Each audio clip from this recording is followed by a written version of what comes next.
بسم اللہ الرحمن الرحیم۔ حضرت شیخ عبدالقادر جیلانی اور ان کی خانقاہ۔ نئے آنے والے سامعین سے گزارش ہے کہ اس چینل کو سبسکرائب کر دیں اور بیل آئیکن کو دبا دیں، جو کہ بالکل فری ہے۔ حضرت شیخ عبدالقادر جیلانی کی خانقاہ میں 10 ہزار مہمان ایک وقت میں ہوتے تھے۔ ایک دفعہ آپ باورچی خانہ میں تشریف لے گئے اور پوچھا کیا پکتا ہے۔ بتایا گیا گوشت روٹی۔ فرمایا اللہ اکبر، ہم مدعی ہیں اتباع سنت کے، اور حضور صلی اللہ علیہ وسلم نے گوشت کبھی اتفاق سے کھا لیا، اور ہمارے یہاں روز گوشت پکتا ہے اور روز روٹی پکتی ہے، یہ کیا اتباع سنت ہے؟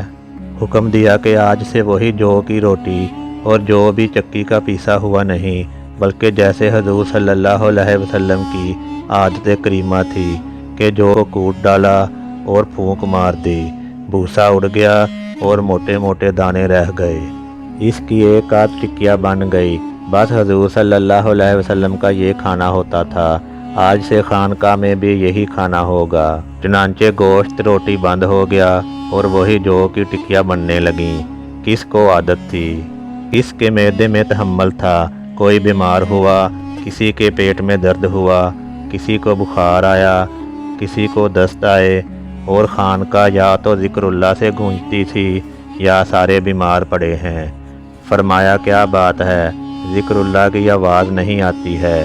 عرض کیا گیا کہ حضرت، آپ نے حکم دیا تھا کہ جو کی روٹی کھاؤ، وہ ہضم ہوئی نہیں، اس لیے لوگ بیمار پڑے ہوئے ہیں۔ تو کانوں پر ہاتھ رکھا اور فرمایا کہ ہم نے بہت ہی جرأت اور جسارت کی ہے کہ حضور صلی اللہ علیہ وسلم کی ذاتی زندگی کی اتباع کی کوشش کی ہے، یہ ہماری مجال نہیں، اور حکم دیا کہ آج سے وہی گوشت روٹی پکا کرے۔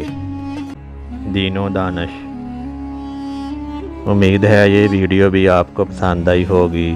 اس ویڈیو کو لائک اور شیئر کر دیں، اور چینل کو بھی سبسکرائب کر دیں اور بیل آئیکن کو دبا دیں۔ شکریہ۔